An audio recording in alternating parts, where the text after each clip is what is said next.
السلام علیکم viewers, programme life style کے ایک نئے اور منفرد پروگرام کے ساتھ میں ہوں شہزاد علی اکبر اور میں سدرا بخاری۔ ویورز، آج آپ کی ہم ملاقات ایک ایسی شخصیت سے کرانے جا رہے ہیں جو کہ ایک پارٹی کے سربراہ اور ایوان بالا کے رکن ہونے کے باوجود عاجزی اور انکساری کا پیکر ہیں۔ جی ویورز، آپ کو اندازہ ہو گیا ہوگا ہم موجود ہیں امیر جماعت اسلامی سراج الحق کی رہائش گاہ پر اور ان کے لائف سٹائل کے بارے میں انہی سے جانتے ہیں۔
ناظرین، ہمارے ساتھ سراج الحق صاحب تشریف رکھتے ہیں۔ سراج صاحب، آپ کا بہت شکریہ، آپ نے ہمیں یہاں پہ انوائٹ کیا اور بہت اچھا لگ رہا ہے آپ سے مل کے۔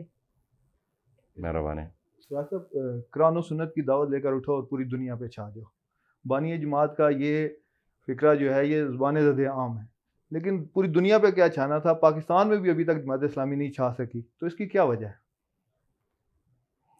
دیکھو، تو سید مودودی رحمۃ اللہ علیہ نے قرآن اور سنت کی بات کی تھی نا یہ، تو آپ خود جائزہ لے لیں کہ پاکستان سمیت ساری دنیا میں لوگوں کا رجوع اور توجہ دین کی طرف بڑا ہے یا کم ہوا ہے؟ میرے خیال میں بڑا ہے۔ پاکستان میں بھی دیکھیے، اگر آپ تعلیمی اداروں میں دیکھیں یا باہر یوتھ میں دیکھیں تو پہلے کبھی بھی مساجد میں اتنی بڑی تعداد میں آپ کو نمازی نوجوان نظر نہیں آتے تھے۔ بزرگ لوگ نماز پڑھتے تھے۔ اس طرح رمضان کے مہینے میں کوئی گاؤں میں سب سے زیادہ بوڑھا آدمی ہوتا تھا تو وہ اعتکاف کے لیے بیٹھتا تھا۔ اب ہر مسجد میں جائیں نوجوانوں کا ایک بڑی تعداد آپ کو ملے گا۔ اس طرح یونیورسٹیوں میں دیکھیں، یہ ٹھیک ہے کہ خیر اور شر کی لڑائی جاری ہے، لیکن بحیثیت مجموعی سید مودودی رحمۃ اللہ علیہ کی پکار اور اس کی دعوت کی طرف توجہ بڑی ہے۔ پھر باہر کی دنیا میں بھی دیکھیں، بہت سارے ایسے ممالک ہیں جہاں الیکشن اور جمہوریت کے نتیجے میں لوگوں نے اسلامی تحریکوں پر اعتماد بھی کیا، جس طرح مصر میں آپ دیکھیں، تیونس میں دیکھیں، ترکی میں دیکھیں اور الجزائر میں دیکھیں۔ تو میں سمجھتا ہوں کہ جہاں جہاں اسلامی ممالک میں اگر آزادانہ الیکشن ہوتا ہے، شفاف الیکشن ہوتا ہے، تو لوگوں کی توجہ اب دین کی طرف بڑھا ہے۔ تو سید مودودی نے تو لوگوں کو اپنی طرف نہیں بلایا نا کہ میرا نام یا میرا مرتبہ اور منصب نہیں، اس نے جو ہماری دستور ہے، اگر آپ نے پڑھا ہے جماعت اسلامی کا، اس میں یہی اصل بات ہے جس کی بنیاد پر میں خود بھی جماعت اسلامی میں شامل ہو گیا ہوں، جس نے مجھے اپیل کی، میری دل کو فتح کیا۔ وہ یہ ایک فقرہ تھا کہ ہم مخلوق خدا کو اپنے امیر کی طرف نہیں بلائیں گے، اللہ کی طرف بلائیں گے۔ تو یہ اللہ کی طرف بلانے کا جو پیغام سید مودودی رحمۃ اللہ علیہ نے اس زمانے میں دیا تھا، میرے خیال میں ہر دن اور ہر لمحے اس میں کامیابی مل رہی ہے۔ ہم نظریاتی لوگ ہیں، اگر نظریے کو پروان اور ترقی مل رہی ہے تو ہم سمجھتے ہیں کہ ہمارا کام آگے بڑھ رہا ہے۔ سراج صاحب، پاکستان ایک اسلامی ملک ہے اور پاکستان میں بہت سی ایسی دینی جماعتیں ہیں، جس طرح جماعت اسلامی ہے جو پاکستان بننے سے پہلے کی جماعتیں ہیں، لیکن کیا وجہ ہے کہ ان جماعتوں کو عوامی مقبولیت حاصل نہیں ہو سکی جس طرح ہونی چاہیے تھی؟ اس کی وجہ ہمارے ملک میں کنٹرول جمہوریت ہے، اور قیام پاکستان کے بعد انہی لوگوں نے تمام اداروں پر قبضہ کیا جن سے آزادی کے لیے لوگوں نے جدوجہد کی تھی، اور وہی ایسٹ انڈیا کمپنی کے ساتھ جن لوگوں نے تعاون کیا تو ان کی آل اور اولاد نے پھر پاکستان پر قبضہ کیا۔ تو قائد اعظم محمد علی جناح کو تو زیادہ وقت نہیں ملا نا کہ وہ نظریہ پاکستان کے مطابق پاکستان کو ٹریک پہ چڑھاتے. انہوں نے تو ملک کو آزاد کر کے آپ کو دے دیا، لیکن اس کے بعد آپ اندازہ کر لیں کہ آپ کا پہلا آرمی چیف جنرل گریسی تھا، آپ کا پہلا وزیر خارجہ جس کے بارے میں مشہور ہے کہ قادیانی تھا، سر ظفر اللہ خان. صحیح. آپ کا پہلا وزیر قانون بھی ہندو تھا. تو آپ دیکھیں نا کہ ایک ابھی خون بھی خشک نہیں ہوا ہے کہ لوگوں نے اس نظریے کی بنیاد پر کہ پاکستان کا مطلب کیا لا الہ الا اللہ، لیکن مسلط کون ہو گئے؟ مسلط وہی لوگ. تو میں اس لیے عرض کرنا چاہتا ہوں کہ اس دن سے لے کر آج تک یہی کچھ ظالم جاگیردار ہے، کچھ کرپٹ سرمایہ دار ہے، اور پھر ان کی اولاد ہے جو اس وقت بیوروکریسی میں موجود ہے. تو انہوں نے مل کر اداروں پر قبضہ کیا، اور یہ پاکستان کے نظریے کے ساتھ وفادار نہیں ہے، بلکہ وہ اپنی ان آقاؤں کے ساتھ زیادہ وفادار ہے. پھر یہ ہے کہ آپ دیکھیں 77 کا الیکشن اور اس کے بعد جتنی بھی الیکشن ہوئے ہیں، ہر الیکشن کے بارے میں یہی الزام ہوتا ہے کہ دھاندلی ہوئی اور شفاف الیکشن نہیں ہوا اور رزلٹ کو چوری کیا گیا، اور آج تک یہ کھیل جاری ہے. لیکن میں سمجھتا ہوں کہ جس دن پاکستان میں ایک حقیقی جمہوری نظام کے تحت پاک اور شفاف الیکشن کا انعقاد ہوا، لوگ انشاءاللہ جماعت اسلامی پر اعتماد کریں گے اور اسی طرف آئیں گے. اب تو پولنگ سٹیشن یرغمال، ووٹر یرغمال، پولنگ سٹیشن پہ جو عملہ ہوتا ہے وہ خریدا جاتا ہے، وہ یرغمال. آپ کا الیکشن کمیشن سب سے زیادہ کمزور ادارہ ہے، اور ایک ایسا ادارہ ہے کہ جس پہ اب تک، کل کیا ہوتا ہے اللہ جانتا ہے، لیکن اب تک اس پر اعتماد نہیں ہوتا ہے. اور وہ جہاں عدالتیں لوگوں کے چہروں کو دیکھ کر فیصلے دیتی ہو، تو آپ کیا کہہ سکتے ہیں کہ وہاں میرٹ کی بنیاد پر کیسے فیصلے ہوں گے، صلاحیت کی بنیاد پر کیسے فیصلے ہوں گے؟ تو میں اس لیے سمجھتا ہوں کہ ہمیں مایوس نہیں ہونا چاہیے. خیر ہمارے معاشرے میں موجود ہے، بہتری کا جذبہ موجود ہے، اگر ایک اچھا ماحول ملا. سر صاحب، جو آپ نے ابھی تک ہمارے ساتھ 2 کویسچن کے آنسر دیے، یہ تو آپ کیا، کیونکہ جماعت اسلامی کے اندر ایک فکری بحث یہ بھی چلتی رہی ہے، ماضی میں بھی چلتی رہی ہے، اور اس میں بہت سارے لوگوں نے تھوڑا اختلاف بھی کیا اور جماعت کو چھوڑا، جس میں ڈاکٹر اسرار صاحب بھی تھے، کہ کیا جماعت کو جو سیاست ہے، جو سسٹم ہے، اس میں سیاسی طور پہ اسٹرگل کرنی چاہیے، سیاست میں حصہ لینا چاہیے کہ نہیں؟ کیونکہ جو آپ نے پہلی بات فرمائی وہ یہی فرمایا کہ وہ بالکل اس میں کوئی دو رائے نہیں ہے کہ جو دین کی وہ ہے اس میں اضافہ ہوا ہے، لوگ مساجد میں زیادہ جانا شروع ہوئے ہیں، اور اسی طرح جو دوسری بات آپ نے کی کہ سسٹم بھی گڑبڑ ہے. تو کیا یہ تقویت نہیں آپ دے رہے اپنی گفتگو میں کہ وہ لوگ ٹھیک ہیں جو یہ کہہ رہے ہیں کہ جماعت کو اس سسٹم میں سیاست میں حصہ نہیں لینا چاہیے؟ دیکھیے، یہ تو ایک جہالت ہے نا کہ آپ یہ کہیں کہ اسلام کوئی اور چیز ہے اور سیاست کوئی اور چیز ہے. دیکھیے، ہم اس سیاست سے تو اللہ کی پناہ مانگتے ہیں جس سیاست کے نتیجے میں دین غالب نہ ہو، اور کوئی ظالم جاگیردار اور کوئی کرپٹ سرمایہ دار اور کوئی امریکی ایجنٹ یا مغرب کا کوئی پسندیدہ شخص یہاں برسر اقتدار ہے. وہ تو ایک ایسی سیاست ہے کہ جس سے شیطان کی طرف پناہ مانگنی چاہیے. لیکن وہ سیاست جو نبوی سیاست ہے، جس کا درس قرآن دیتا ہے، اور اس کا آغاز بھی یہی سے ہوتا ہے کہ ان الحکم الا للہ، حکم اللہ کا چلے گا. تو اللہ کا حکم کہاں چلے گا؟ مسجد میں، یا مسجد سے باہر بازاروں میں بھی، چوک اور چوراہوں میں بھی، تانا اور تحصیلوں میں بھی، تعلیمی اداروں اور بینکوں میں بھی، اور آپ کی حکومت میں بھی. تو حضور صلی اللہ علیہ وسلم کی جو ساری جدوجہد ہے وہ تو اسی لیے تھا نا کہ دین غالب ہو جائے. تو یہ جو غلبے کا تصور ہے دین میں، یہی تو سیاست ہے، اور تبھی تو اس نے مکہ مکرمہ چھوڑا، ورنہ وہاں دعوت اور تبلیغ کا کام تو وہ کرتے رہے.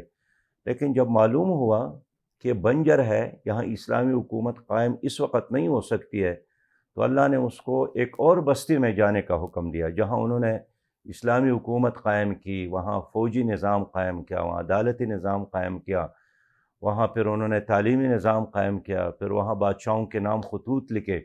اور جب دنیا سے رحلت کر رہے تھے تو 13 لاکھ مربع میل پر اس نے اسلامی حکومت قائم کی تھی.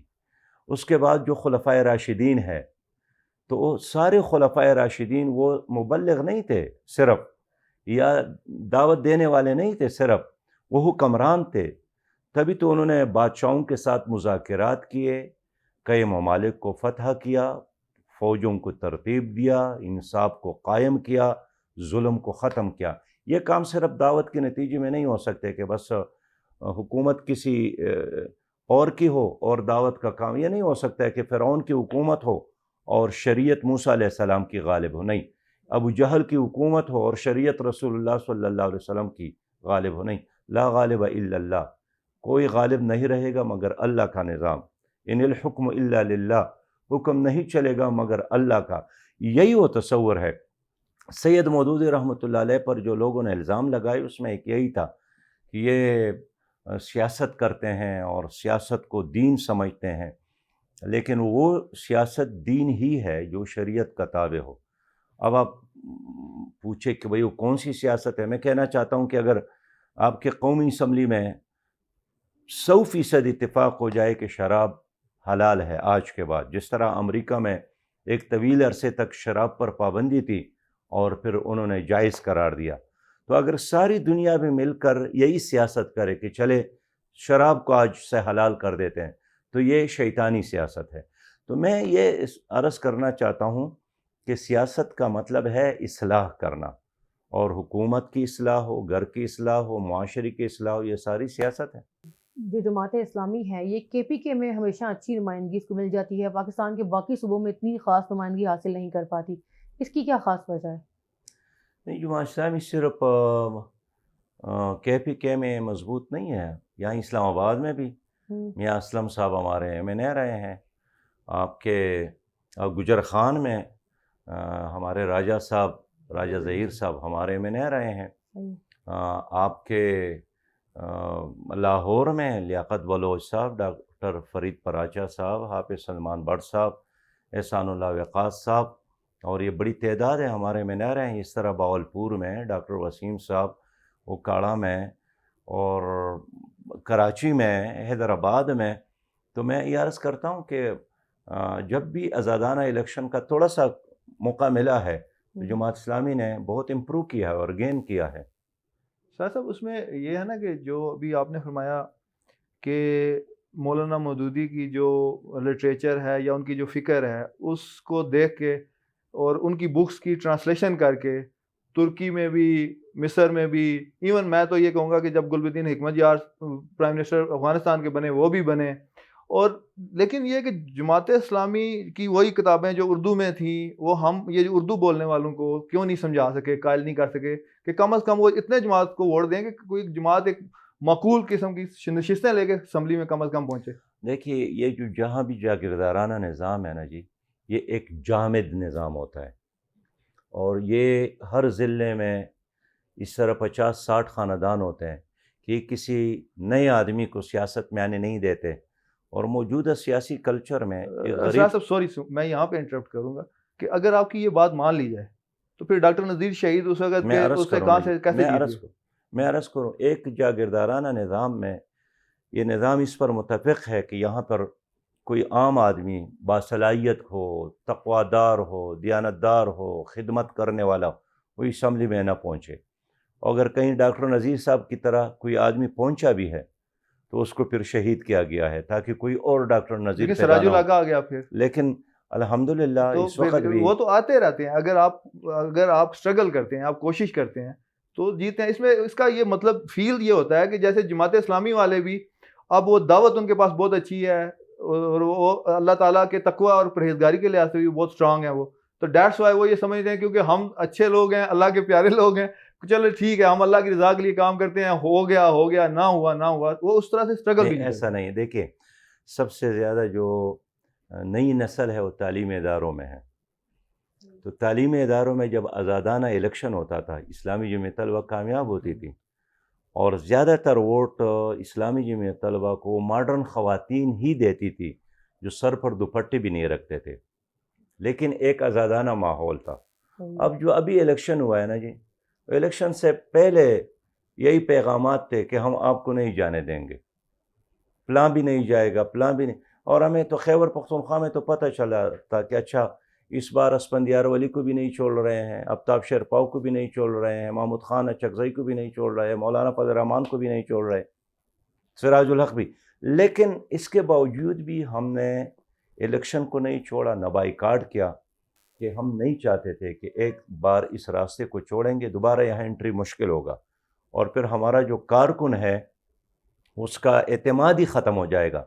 تو اس لیے ہم نے ماضی کی طرح بائیکاٹ نہیں کیا اور چلتے رہے. ہمیں معلوم تھا کہ کیا ہوگا اور کیا نہیں ہوگا، لیکن اس کے باوجود چونکہ اس کے علاوہ کوئی آپشن نہیں ہے اس ملک میں، تو آپ اسلحے کو استعمال نہیں کر سکتے نا. نہ جماعت اسلامی اسلحے کی سیاست پر یقین رکھتی ہے، اور دعوت اور تبلیغ کے کام کے نتیجے میں یہ ٹھیک ہے اصلاحات ہوتا رہتا ہے انفرادی طور پر، لیکن اداروں میں آپ نہیں پہنچ سکتے ہیں. اس لیے ہم اسی راستے پہ چلتے ہیں اور انشاءاللہ ایک بار ہم منزل تک پہنچ جائیں گے انشاءاللہ. سراج صاحب، جماعت اسلامی اس وقت سوشل ویلفیئر کے لیے کیا کام کر رہی ہے؟ جو خدمت خلق کے آپ کے کام ہیں وہ کیا ہیں؟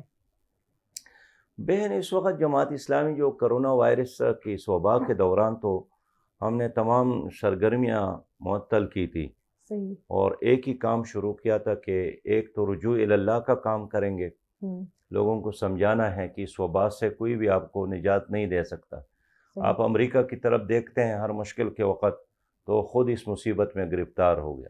بالکل. آپ یورپ کی طرف دیکھتے ہیں تو یورپ کا جو سب سے دوسرا یا تیسرا بڑا ملک ہے، جس کے 6 کروڑ آبادی ہے، جس کے بہت اچھے اکانومی ہے، اٹلی، وہ خود پنس گیا. تو اب آپ نے کس طرف دیکھنا ہے؟ چائنا سے تو آغاز ہی اس وبا کا ہوا ہے، تو اللہ ہی آپ کو بچا سکتا ہے.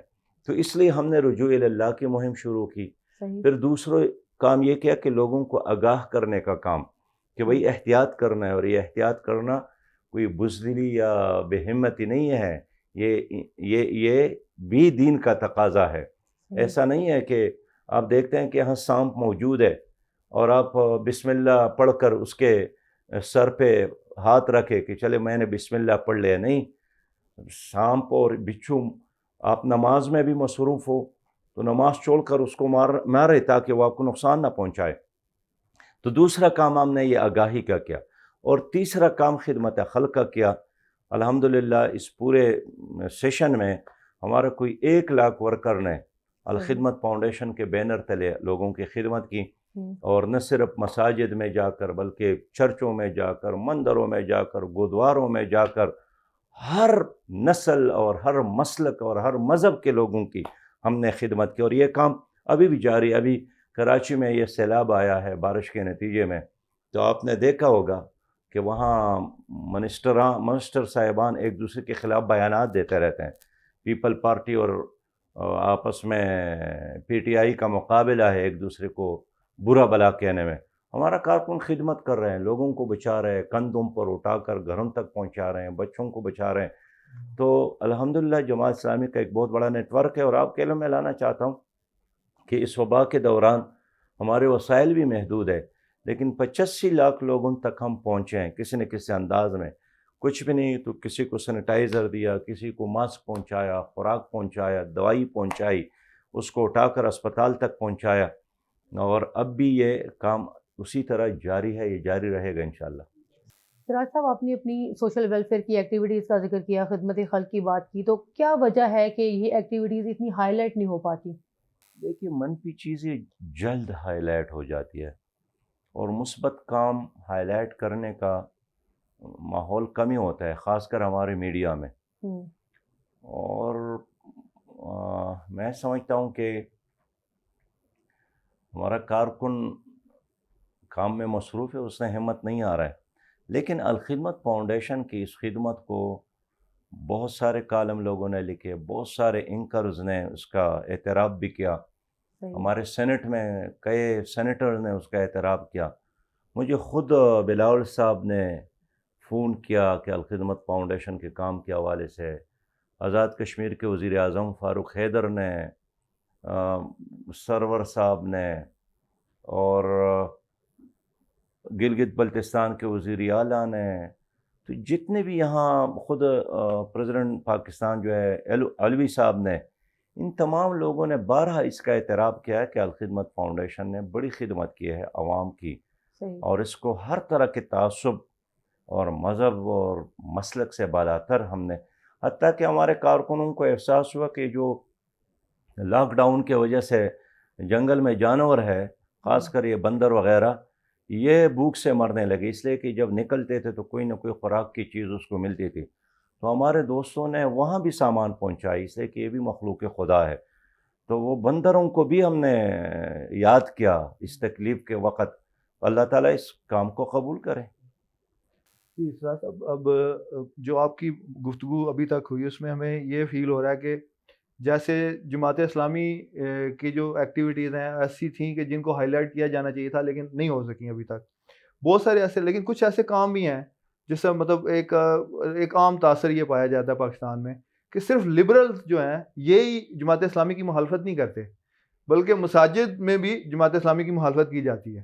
تو اس کے کیا ریزن ہے کہ جماعت اسلامی کو تو صرف لبرلز جو ہیں ان کی بھی ریزسٹنس کا سامنا ہے، اور وہ ایک ٹپیکل جو ایک ہمارے ایک سسٹم ہے اس کے بھی جو دینی لوگ اپنے آپ کو کہتے ہیں اور وہ مساجد میں، اور وہ بھی اس طرح سے وہ جماعت اسلامی کو ووٹ بھی نہیں دیتے اور اس طرح سے ان کے ساتھ چلتے بھی نہیں ہیں۔ ویسے کون لبرل ہے اور کون لبرل نہیں ہے، لیکن میں سمجھتا ہوں کہ الخدمت فاؤنڈیشن نے جو کام کیا نا جی، تو سب سے زیادہ تعریف ان لوگوں نے کی جو ہمیشہ انہوں نے تنقید بھی کی ہے اور ریئلائز کیا ہے کہ ہمارا جو تجزیہ تھا وہ غلط تھا، کہ یہ تو ایک مذہبی اور دینی تحریک ہے، تو یہ صرف مساجد میں جا کر صفائی کریں گے، اور ہم نے تو خواجہ سراؤں کو بھی اس وبا کے دوران ان کو بھی فیسیلیٹیٹ کیا، اور پہلی بار ان کو ایک حوصلہ ملا کہ ہمارے ساتھ بھی کسی نے محبت کی اور کسی نے ہمارا قدر اور احترام کیا۔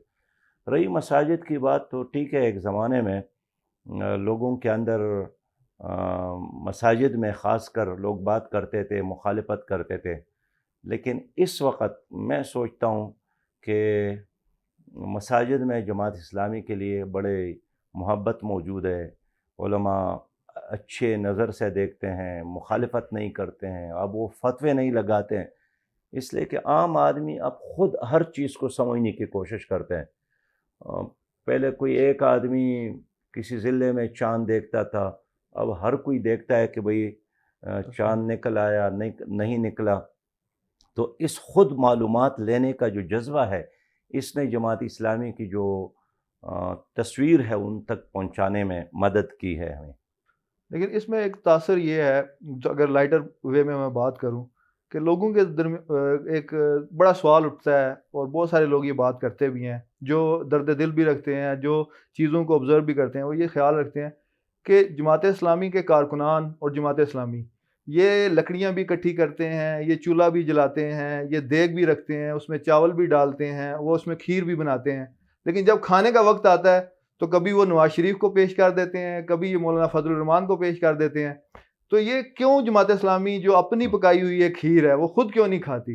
ان سب کو لیڈر بنانے میں جماعت اسلامی کا بہت بڑا کردار ہے، لیکن جماعت اسلامی تھوڑا سا پیچھے ہو جاتی ہے اور یہ لوگ آگے نکل جاتے ہیں اور پھر وہ جماعت کو چھوڑ بھی دیتے ہیں اور جماعت کے ساتھ ان کا وہ اختلاف بھی ہو جاتا ہے۔ بھائی ماضی میں وہ جماعت اسلامی نے اتحادوں میں شرکت کی ہے، جس طرح پاکستان قومی اتحاد تھا،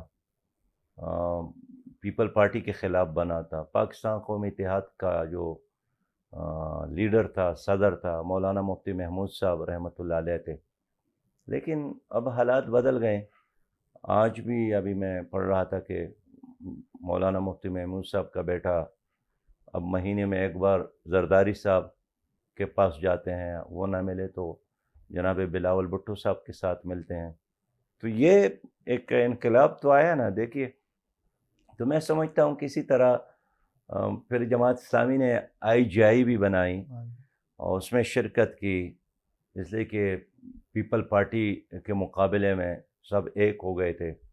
اس کا لیڈر وہ نواز شریف تھا۔ نواز شریف صاحب نے ہر مجلس میں اور ہر جگہ پر جماعت کے ساتھ وعدے کیے تھے کہ ہم آئیں گے تو ملک کو اسلامی بنائیں گے، ویلفیئر اسلامی پاکستان دیں گے، اور ایسی اچھی تقاریر کرتے تھے کہ آپ کے فیصل مسجد کا امام بھی اس طرح شاید نہ کر سکے، لیکن جب اس کو موقع ملا تو وہ نہ کر سکے۔ تو ان تمام تجربات سے گزر کر اب ہم اس پر یکسو ہے کہ اگر جماعت اسلامی ایک حقیقی جمہوری جماعت بھی ہے، خدمت بھی کرتی ہے، دیانتداری بھی ہے، صلاحیت بھی ہے، تو اب ہم اپنے منشور اپنے ایجنڈے کے ساتھ الیکشن میں حصہ لیں گے، اور اس پر ہمارا کارکن بہت خوش ہے، یکسو بھی ہے۔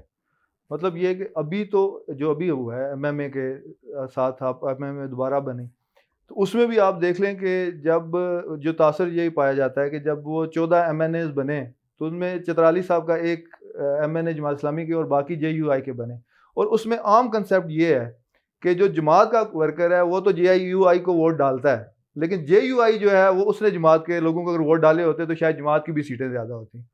تو آپ اس حوالے سے کیا بات ان کریں؟ میں سے بھی بہت سارے لوگ ہار گئے، خود مولانا فضل الرحمان صاحب بھی ہار گئے۔ اور دیکھیے جب آپ کسی کے ساتھ قول کرتے ہیں، وعدہ کرتے ہیں، اس کو نبھانا ایمان کا تقاضا ہے، اور میں سمجھتا ہوں کہ ہمیں اس کا وہ کوشش کرنا چاہیے۔ ہم سیاست کو عبادت اس لیے سمجھتے ہیں کہ اس میں جو بھی آپ اعلان کرے، وعدہ کرے، اس لیے ہم کبھی الیکشن مہم میں بھی جھوٹے اعلانات نہیں کرتے ہیں کہ ابھی اعلان کرو کہ بھئی کل میں کامیاب ہوں تو آپ کے لیے آسمان تک جانے کے لیے ایک سیڑھی لگاؤں گا، نہیں، کل آنے والا ہے، اگر کل نہ بھی آ جائے تو اللہ کے پاس تو آپ نے جانا ہے نا جی۔ اور تبھی تو یہ دو آپ حکومتوں کو دیکھتے ہیں، اس جھوٹ کی وجہ سے، غلط اعلانات کی وجہ سے اور دھوکہ دہی کی وجہ سے تو 2 سال بعد لوگ پھر اس کے گرانے کی دعائیں مانگتے ہیں کہ اللہ تعالیٰ اس سے ابھی ہمیں نجات دے، اس لیے کہ جھوٹ کی بنیاد پر جو بھی سیاست ہوتی ہے اس کی مدت بہت کم ہوتی ہے۔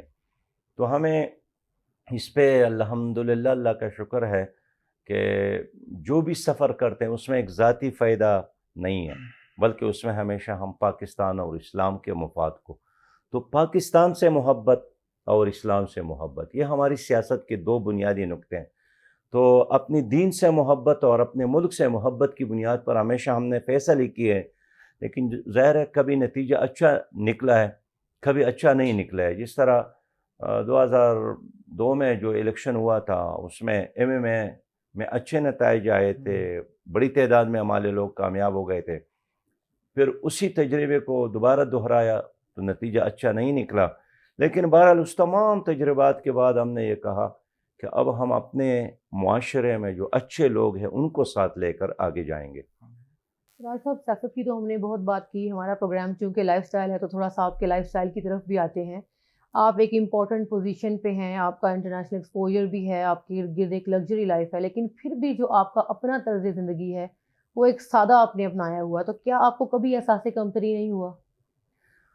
اگر میں بہن جو اس وقت یعنی ہم جس طرح زندگی گزارتے ہیں، آپ اس کو سادہ زندگی کہتے ہیں، پھر پوچھتے بھی ہیں کہ کیا آپ کو احساس کمتری بالکل۔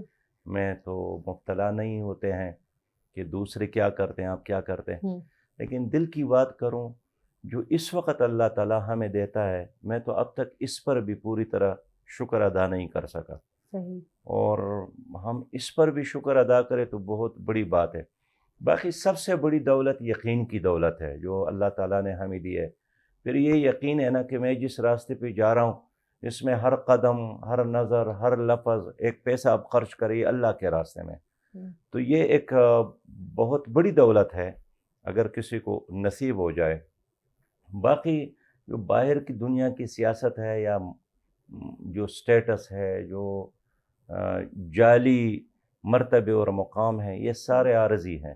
صحیح۔ اصل مرتبہ اور مقام وہی ہے کہ اگر اللہ آپ سے راضی ہے، آپ بے شک فٹ پاتھ پہ رات گزارے آپ بادشاہ ہے، اگر آپ عالیشان کوٹھی میں بھی ہے لیکن اگر آپ کا خالق آپ سے ناراض ہے اور آپ کا انجام خراب ہے تو آپ کوٹھی میں رات گزارے نا تو بھی آپ بدقسمت انسان ہیں۔ تو الحمدللہ میں تو بہت خوش ہوں، میں بہت مطمئن ہوں، اور جس طرح لائف گزار رہا ہوں میں اس پر استقامت چاہتا ہوں کہ آخری لمحے تک ایسے ہی رہوں۔ ماشاءاللہ، بہت اچھا لگا آپ کی تھاٹ سن کے۔ اچھا یہ بتائیں کہ آپ کو اپنی فیملی کے لیے ٹائم ملتا ہے تمام مصروفیات میں؟ بالکل نکالنے کی کوشش ہمیشہ کرتا ہوں، لیکن یہ ایک مستقل گلہ ہے بچوں کا کہ آپ کم ٹائم دیتے ہیں اور ہمارے ساتھ زیادہ وقت گزارا کرو، لیکن یہ تو ایک اچھی خواہش ہے اور ہمیشہ رہنے فیملی چاہیے۔ ممبرز ہیں کتنے آپ کے؟ بچے کتنے ہیں؟ میرا تو میرے اس وقت الحمدللہ 4 بیٹیاں ہیں ماشاءاللہ۔ اور 3 بیٹے ہیں۔ ماشاءاللہ۔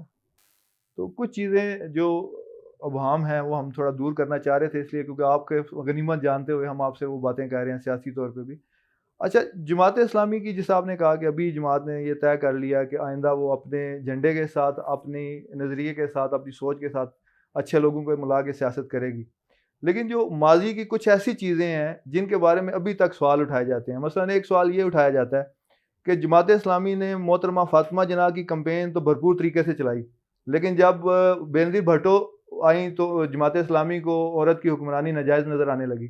تو جماعت اسلامی کے اس طرح کے تضادات جو تھے، اس کی کیا وجہ تھی؟ اتنے علمی لوگ تھے. دیکھیے پیارے بھائی، فاطمہ جناح کا ساتھ اس لیے دیا تھا کہ وہ ایک امریت کے مقابلے میں اور ایوب خان، جنرل ایوب کے مقابلے میں کھڑی تھی، اور کوئی اور آپشن تھا بھی نہیں. لیکن بینظیر بھی تو ایک میں امرت عرض کروں، لیکن جو بے نظیر کی، محترم بے نظیر کی بات آپ کر رہے ہیں نا جی، اس سے تو پہلے ان کے والد مرد تھے نا جی، تو ان کے مقابلے میں بھی ہم کھڑے تھے.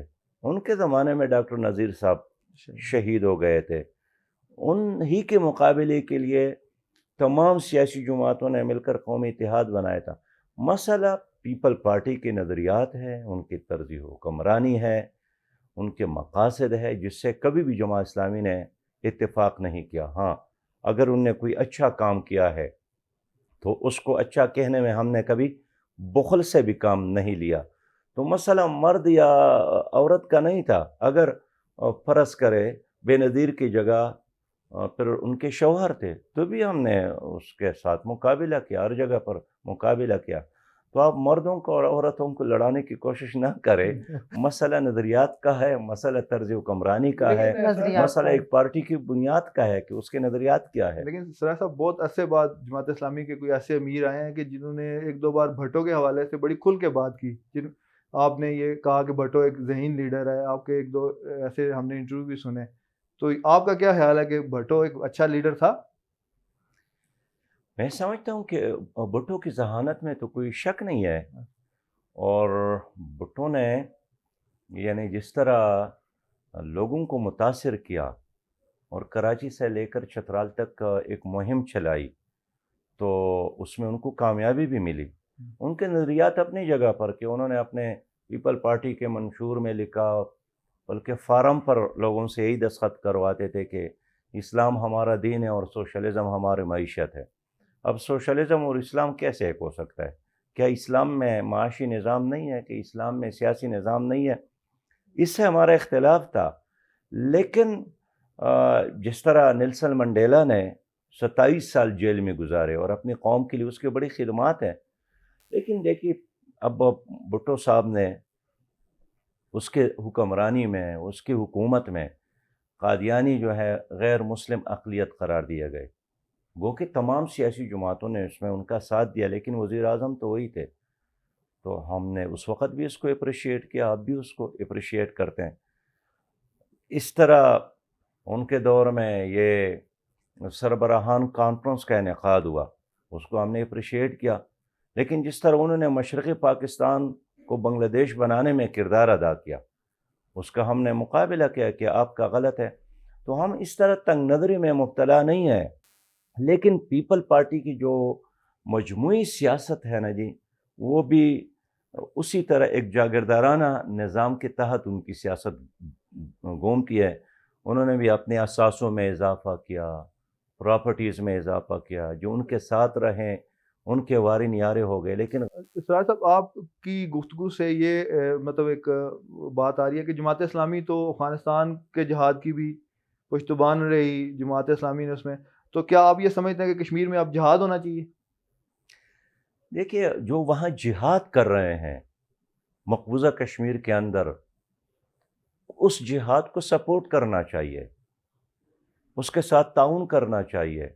ہر طرح کی تعاون، اخلاقی تعاون، سیاسی تعاون، اور دنیا بھر میں اس کی وکالت اور نمائندگی اچھی کرنی چاہیے. میں سمجھتا ہوں کہ خود اب کشمیری اتنے بہادر قوم ہے، اس نے ثابت کر کے دکھایا کہ آپ کے جانے کے شاید ضرورت نہ پڑے، لیکن اس کو سپورٹ کرنے کی ضرورت ہے. میں اب بھی یہی کہتا ہوں کہ اگر کابل کی وادی اور افغانستان نیٹو فورسز کے لیے قبرستان بن سکتا ہے، تو سری نگر کیوں انڈین آرمی کے لیے قبرستان نہیں بن سکتا ہے؟ کیا یہ امریکہ سے زیادہ پاورفل ہے؟ نیٹو فوج سے ان کی فوج زیادہ بہتر ہے، لیکن ان کو اللہ پر اعتماد تھا، نہ رشیا نے ساتھ دیا نہ کسی اور نے ساتھ دیا، وہ لڑتے رہے اور بالآخر امریکہ کو جھکایا، اب ان سے بھیک مانگتا ہے کہ ہمیں جانے کے لیے راستہ دے دے۔ تو میرے خیال میں اگر ہم اللہ پر اعتماد کریں، اور روسیوں نے شکست کھایا، امریکیوں نے شکست کھایا، جرمنیوں نے شکست کھایا، تو یہ کیوں شکست نہیں کھا سکتے تھے؟ اس سے زیادہ بزدل قوم ہے برہمن سامراج۔ بالکل صحیح ہے، لیکن اسرار صاحب اس میں تھوڑا سا جو تضادات نظر آ رہے ہیں وہ جماعت اسلامی کی پالیسی میں بھی آ رہے ہیں۔ مثلاً یہ کہ جو پولیٹیکلی آپ کی جماعت کا اس وقت جو سٹیٹس ہے وہ یہ ہے کہ سینٹ میں ایک الیکشن میں آپ نون لیگ کو سپورٹ کر رہے ہیں، کسی جگہ پہ آپ کا صادق سنجرانی کے اس پہ ہو جاتا ہے، آزاد کشمیر میں یہ ہوتا ہے کہ عبدالرشید ترابی صاحب نون لیگ کے ساتھ ایڈجسٹمنٹ کے سیٹ لیتے ہیں، اعجاز افضل صاحب جو ہیں وہ نون لیگ کی مخالفت کر رہے ہیں۔ تو آزاد کشمیر میں اگر جماعت اسلامی کے درمیان اس طرح کے تضادات ہوں گے؟ دیکھیے، آزاد کشمیر بالکل ایک آزاد کشمیر ہے، وہاں کی جماعت اسلامی تنظیمی لحاظ سے ہمارے پابند نہیں ہے، اس کا اپنا دستور ہے، اس کی اپنی لیڈرشپ ہے۔ یہ ٹھیک ہے، وہ وہاں اسلامی نظام کے لیے جدوجہد کر رہے ہیں۔ مقبوضہ کشمیر میں جماعت اسلامی ہے جو اس وقت تقریباً 4-5 ہزار لوگ جیلوں میں ہیں، وہ وہاں اپنا ماحول کے مطابق جدوجہد کر رہی ہے۔ بنگلہ دیش میں جماعت اسلامی بنگلہ دیش ہے، وہ اپنے ماحول کے مطابق، خود انڈیا کی جماعت اسلامی اس وقت الیکشن میں حصہ نہیں لے رہی۔ تو آپ یوں نہ سمجھے کہ کل جماعت اسلامی بنگلہ دیش نے کوئی بات کی تو آپ مجھ سے پوچھے کہ آپ تو وہاں وہ کر رہے ہیں، یہاں یہ کر رہے ہیں۔ وہ ایک علیحدہ جماعت اسلامی ہے، ہم یہاں کی جماعت اسلامی ہے۔ باقی رہی بات سنجرانی صاحب اور سینٹ کی چیئرمین، تو سچی بات یہ ہے کہ ہم نے سنجرانی صاحب کو ووٹ نہیں دیا، اگرچہ میرے ان کے ساتھ اچھے تعلقات ہیں، بہت احترام دیتے ہیں اور سینٹ میں سب سے زیادہ ہمارا خیال رکھتے ہیں، لیکن یہاں جہاں آپ آئے تھے، ووٹ مانگنے آئے تھے، میں نے ووٹ نہیں دیا۔ میں ان سے یہی معلوم کرنا چاہتا تھا کہ پیپل پارٹی اور پی ٹی آئی کو راتوں رات کیسے ایک پیج پہ آ گئے، کیسے ایک پینل پر اکٹھے ہو گئے۔ آپ مجھے یہ راز بتائیں، بعد میں آپ میرے ساتھ ہو، وہ یہ راز نہیں بتا سکتے تھے۔ تو اس لیے دوستی یاری اپنی جگہ پر، لیکن ہم نے ان کو ووٹ نہیں دیا، تو آپ کا یہ جو اطلاع ہے یہ ٹھیک نہیں ہے۔ صحیح۔ اچھا سراج صاحب، میں پھر لائف اسٹائل کی طرف آؤں گی، آخری کے کوشچنز ہیں ہمارے یہ، تو میں آپ سے یہ پوچھنا چاہوں گی کہ آپ نے کبھی سوچا تھا کہ آپ جماعت اسلامی کے امیر بنیں گے، ایک جماعت کے سربراہ بنیں گے؟ میں نے نہ کبھی یہ سوچا تھا کہ میں جماعت اسلامی کا امیر بنوں گا، نہ یہ سوچا تھا کہ میں کبھی خیبر پختونخوا کا سینئر منسٹر اور وزیر بنوں گا۔ ہم تو یہی سوچ رہے تھے کہ بس اسمبلی میں جانا ہے اور پھر اپوزیشن میں رہنا ہے اور پھر جیل جائیں گے، پھر آئیں گے، پھر جیل جائیں گے۔ تو میں تو ایک کارکن کے طور پر جماعت اسلامی میں شامل ہوا، صحیح، اور اپنے آپ کے بارے میں یہی سوچتا رہا کہ میں نے ایک کارکن کے طور پر کام کرنا ہے۔ اب میرا نام امیر رکھے یا جو بھی رکھے، میں اب بھی ایک کارکن ہوں اور کارکن کے طور پہ کام کرتا ہوں۔ جماعت اسلامی والے کبھی کہتے ہیں اسٹیج پہ جا کر تقریر کر لے تو تقریر کرنے جاتا ہوں، جب کہتے تھے کہ چوکیداری کرے تو چوکیداری کرتا ہوں۔ تو چوکیداری بھی کار ثواب ہے اور وہاں امارت اور اسٹیج پہ تقریر بھی ثواب کا سبب ہے۔ جب آپ سینئر وزیر رہے تو ہم نے سنا کہ وہ سنتے تھے اور اکثر دیکھتے بھی تھے، دوست جاتے تھے کہ آپ ایک چھوٹے سے گھر میں رہتے تھے، آپ پبلک ٹرانسپورٹ پہ سفر کرتے تھے۔ تو کیا یہ کلچر آپ سمجھتے ہیں کہ پاکستان میں جو اگر پولیٹیکل لوگ ہیں، پولیٹیکل پارٹیز میں ایسا کلچر آ جائے کہ جو منسٹر ہیں وہ اس طرح سادگی اپنائیں تو پاکستان کو ایک ترقی یافتہ ممالک میں شامل کیا جا سکے؟ یقیناً یہی راستہ ہے۔ دیکھیے، اس بجٹ میں بھی 464 ارب روپیہ آپ کی حکومت کے چلانے پہ خرچ کر رہے ہیں، اور اس میں زیادہ تر پیسہ خرچ ہوتا ہے آپ کی وی آئی پی پروٹوکول پر۔ تو میں سمجھتا ہوں کہ سادگی اگر آپ خلفائے راشدہ کی طرح نہیں اپناتے ہیں تو کم از کم یہ جو مغربی ممالک ہیں نا، جن کو آپ اپنا آئیڈیل سمجھتے ہیں، وہاں بھی تو سادگی ہم دیکھتے ہیں۔ ایک وزیر اعظم خود سائیکل چلاتا ہے، خود سبزی خریدتا ہے۔ تو اگر سویڈن کے وزیر اعظم خود بازار میں جا کر سبزی خریدتا ہے اور دفتر آتا جاتا ہے، تو سراج الحق اگر سینئر منسٹر، وزیر اعلیٰ اور کوئی اور اس طرح بن جائے تو آپ مجھے بتائیں کہ میرے لیے اس طرح کرنے میں کیا مشکل ہے. میں سمجھتا ہوں کہ آپ خود اپنا کام کریں، اس سے آپ چھوٹا نہیں بنیں گے. چھوٹا تو وہی ہوتا ہے جو اپنا کام خود نہیں کر سکتا ہے اور دوسروں کے سہارے کا محتاج ہوتا ہے. تو اس لیے میں سینئر وزیر بھی تھا، کبھی اپنے دروازے کو بند نہیں کیا اور رکشے کو بھی استعمال کرتا تھا، موٹر سائیکل کو بھی استعمال کرتا تھا، سرکاری گاڑی کو بھی استعمال کرتا تھا. یہاں پنجاب میں وزیر اعلیٰ تھے جناب پرویز الہی صاحب، تو ان کے گھر میں اجلاس تھا، تمام وزیروں کو، فائنانس منسٹروں کو بلایا تھا. تو جب میں وہاں گیا رکشے سے اترا، میں نے اندر جانے کے لیے اجازت مانگی تو وہ لوگوں نے نہیں دی. میں نے کہا خدا کے لیے دروازہ کھول دو، میرا میٹنگ اندر.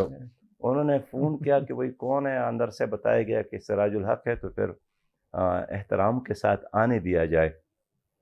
تو پھر وہ چوکیدار بھی حیران تھا.